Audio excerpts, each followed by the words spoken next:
Welcome again to the continuation on the resultant of vectors that I started with you in the previous video. In the previous video, we started learning about resultant of vectors, which is the same as the triangle law of vector addition, and we've done a detailed explanation on it, and also we've solved an example on it as well.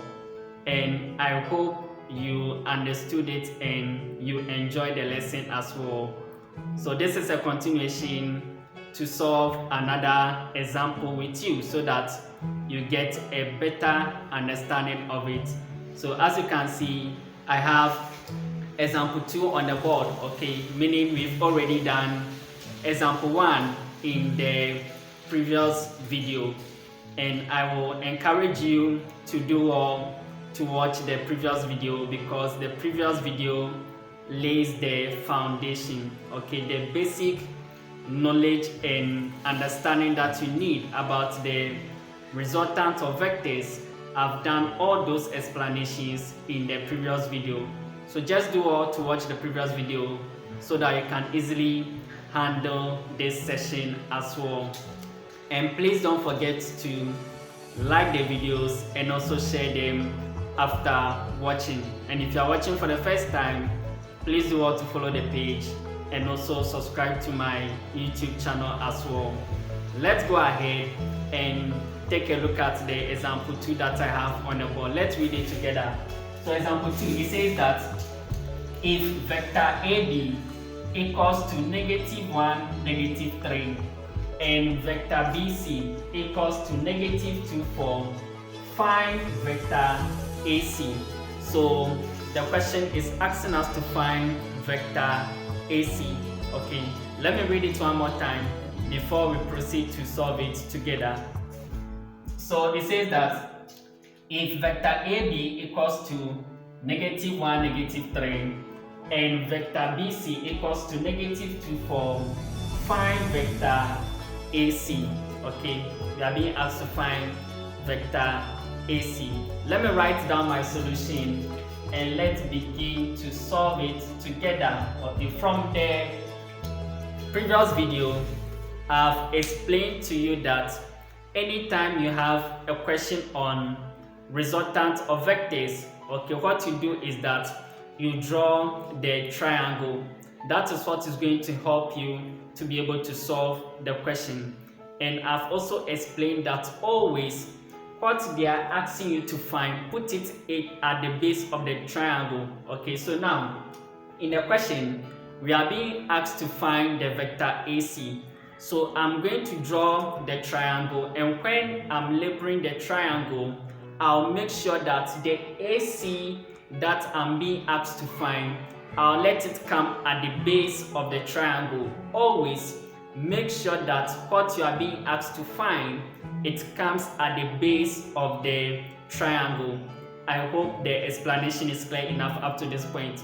So I'm going to draw my triangle, then I'll label it in such a way that the vector AC that I'm being asked to find, it will come at the base of the triangle. Okay, so let me go ahead and draw my triangle.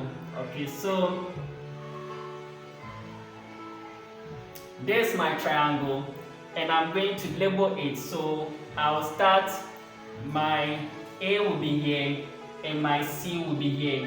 And I've explained to you that always make sure that what you are being asked to find, let it come at the base of the triangle. We are being asked to find the vector AC. That's why I brought AC at the base of the triangle.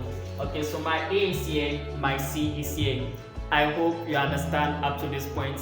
And it's obvious that this side of the triangle will be B, okay, because I brought A here, C here, and you can see from the question that we have 3 variables. So if A is here, C is here, then of course here will be B. Okay, so my B comes up here. Okay, so that's how to draw the triangle. I hope the explanation is clear enough up to this point. Now, we are not done.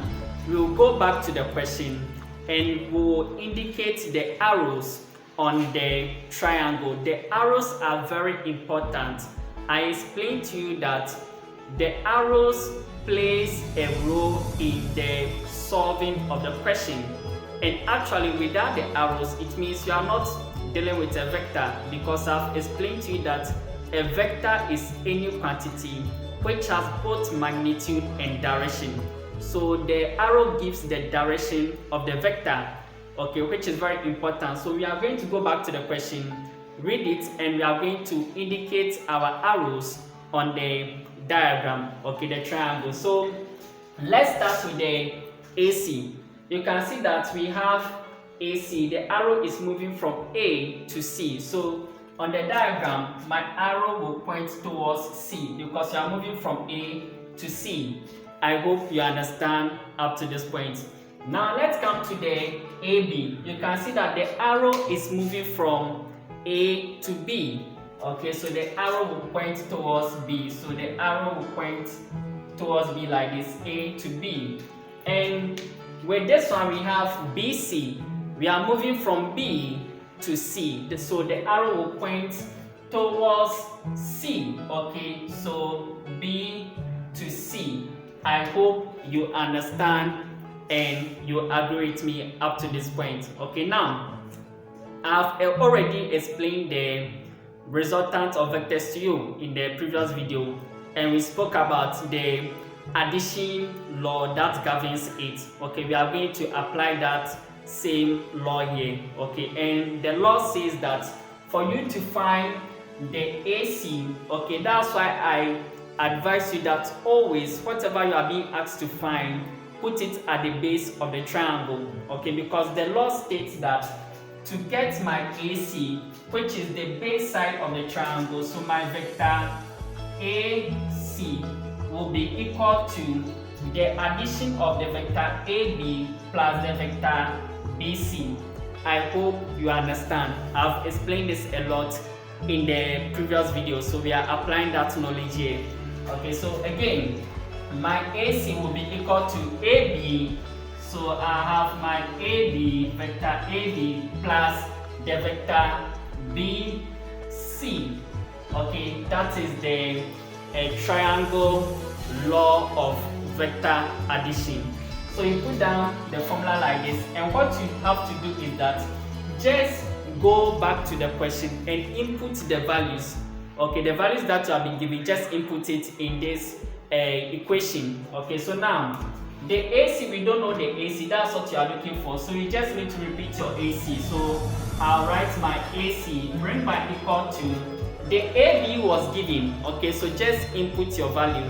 So we have AB given to be -1, -3. So I'll bring my -1, -3. I hope you understand up to this point.